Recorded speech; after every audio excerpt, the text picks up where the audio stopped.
In this video, we're going to talk about inflation. And inflation is going to be something that we're all going to have to deal with pretty soon, so you should know about it. So stay tuned for the next few minutes. Sit back, grab some popcorn.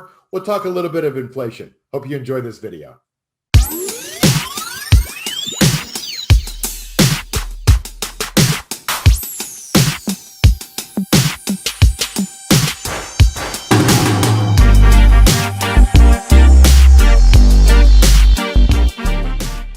All right, we're going to unpack the concept of inflation, something we haven't seen here in the United States and largely the world for a long time.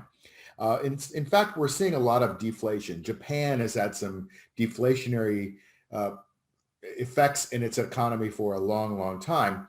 And you can look at demographics to start analyzing what inflation and deflation really are. So inflation, let's define it, is an increase in prices of things, right?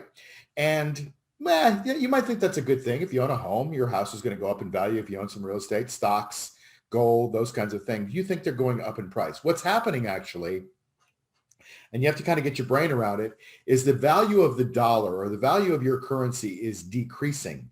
And so it takes more of that currency to buy the same good. The value of gold doesn't change. It's still worth what somebody's willing to pay for it. Now, is the underlying currency, the underlying monetary instrument used to buy gold, is that worth more or less? Well, that's the concern. That's the consideration that you have to have.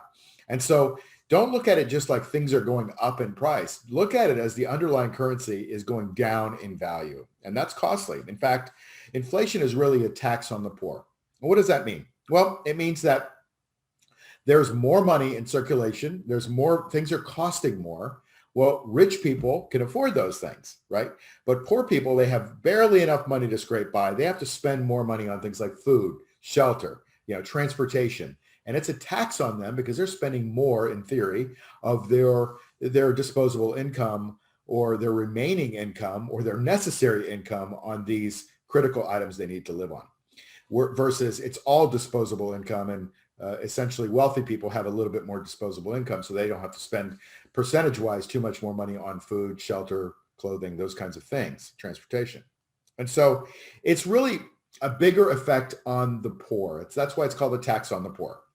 And you can look at the value of the dollar. Since we know the value of dollar is decreasing over time, that means the price of things are increasing. So if you go back to 70, 80, 90 years ago to the Great Depression, and you look at what a dollar could have bought then, and you look at what a dollar could buy now, you see that it's totally changed. In fact, the value of the dollar has declined by almost 99% in 100 years, 99% in 100 years.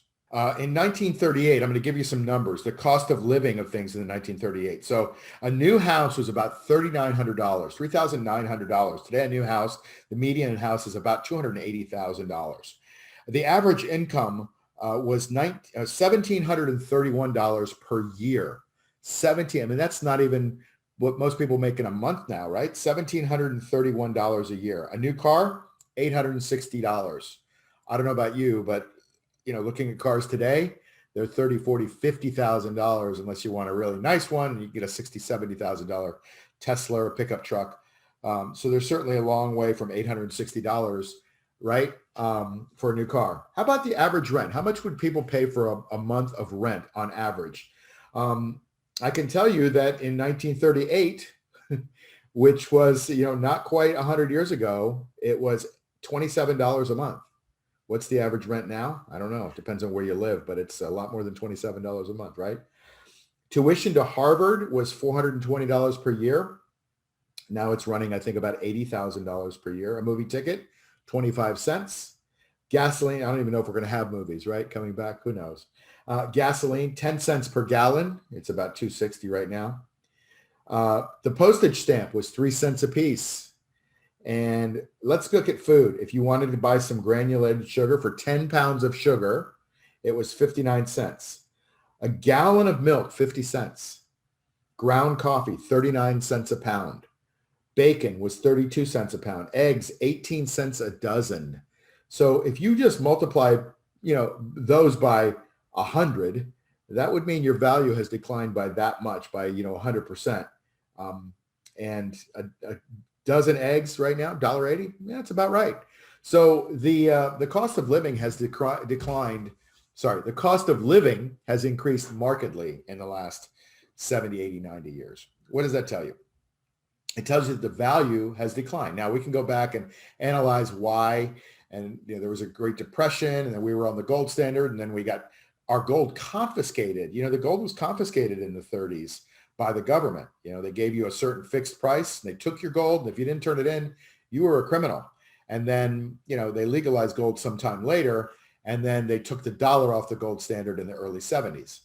And what basically that meant is the dollar now floats. It's a fiat currency. It's a made up currency. It's just paper, right? And it's fancy schmancy paper with lots of dead presidents and different things on it, but it's just paper at the end of the day.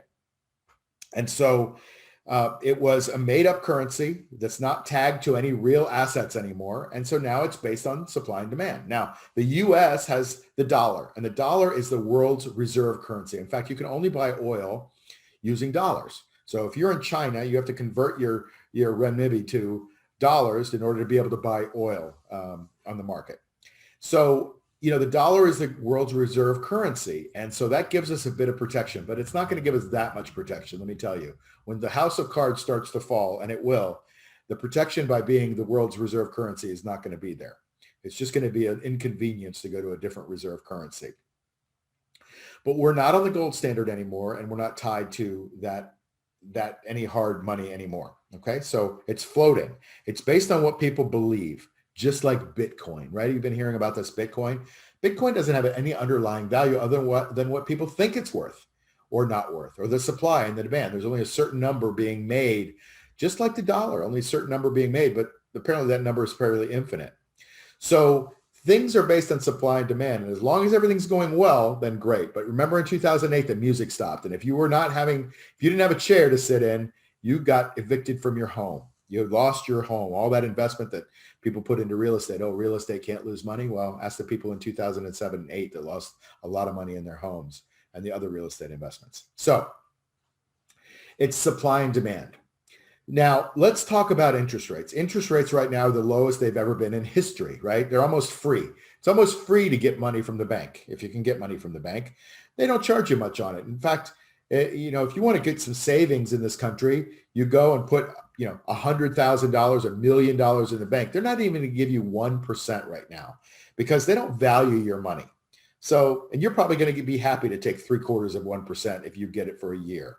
Problem is we have inflation, and that's eating away at that 0.75%. Inflation is running, I don't know, it depends on what studies you look at, but I believe inflation is way north of 3%, and it's going higher. And so interest rates are now, if you want to go borrow money from a bank, well, they're getting savings from people at 0.75%. They turn around and lend it at say 2.5%, 3% right now. And that's their spread. That's what they make. They're not making much money on loaning money either. They're making more money on fees, frankly. But interest rates is as low as they've ever been. And that's ridiculous, right? It's almost free to borrow money. It costs you almost nothing. What does that mean? Well, that means that the markets, the world is not valuing the value of money. So think about that. You get a bunch of money. You're supposed to be able to go invest that money in a business, in real estate, in assets, and those are supposed to make you more than the cost of the money. Well, if the cost of the money is only 2%, 3%, 4%, the world doesn't believe you can make more than that, a lot more than that. And that's why most investors in the stock market are happy getting their 6% or 7% when historically the stock market has performed at around 10. Well, right now we have an aberration. We have a big bubble forming in the market. And so last year in 2020, we got a 16% bump in the market. It's not going to keep happening, guys. So what's going to happen is interest rates are going to start to go up because inflation is going to go up. And let me talk about why this happens. Again, it all goes back to the basics of supply and demand.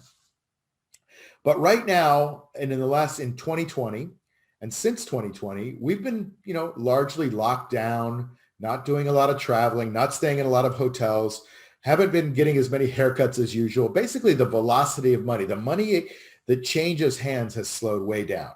At the same time, the Fed and the Treasury have been printing lots more money. So there's all this money sitting on the sidelines that's not being circulated. So in my case, I don't get haircuts, but if you go get haircuts, the barber takes the money and he goes and spends it on his daughter's, ballet lessons, and the teacher goes out and spends it on movie tickets or theater tickets, and the people that act in the theater, take it and they go invest in college. And that money just keeps moving around. Well, as that velocity of money increases, what happens is people are willing to spend money because people are starting to make more money. They're feeling a wealth effect, right? I can afford the ballet lessons. I can afford the theater. I might as well pay a little bit more. I got a little extra money because I can afford it. And I just got some. And I'm the barber, so I just cut some more hair. And things start to move around. That velocity of money increases. And you have this cash pile that's been just piling up on the sidelines because the Fed has printed 40% more money in the last year than they printed in all the other times previous to that. It's a formula for disaster. It's a formula for huge inflation when you get that velocity of money fueled by the money been sitting on the sideline. And that will increase as we start to go back to normal. And that's going to increase demand of things. Well, when you increase demand of things, when more people want to buy things, what do you do if you're the seller? You raise the price. Same thing with production. You're going to raise the price of production because you can afford to pay your people more. So everything kind of bubbles up and increases.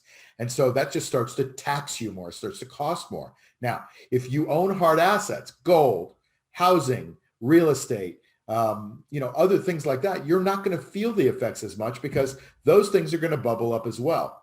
But when things continue to bubble up and they can't be held up any longer, there's a crash. And we're going to have probably a first crash, and then we're going to have a post-inflation crash. And I don't know how that works because nobody can really predict these things, but I can just tell you, common sense tells me, and maybe you, that inflation is going to be a big problem going forward. It isn't a problem right now.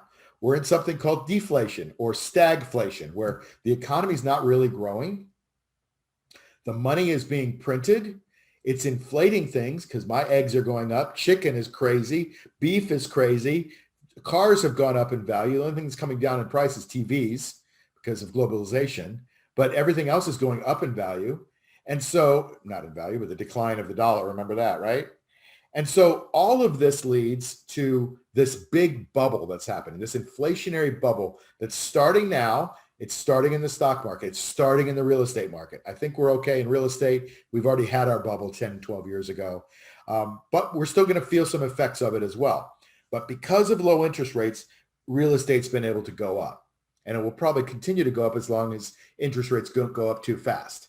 But the stock market has been bubbling up, and when people start to take the money out of the market and they start to feel that supply and demand crunch, then the house of cards starts to fall, and we're in for a fairly big correction or a big crash coming up soon. So you need to be careful about that.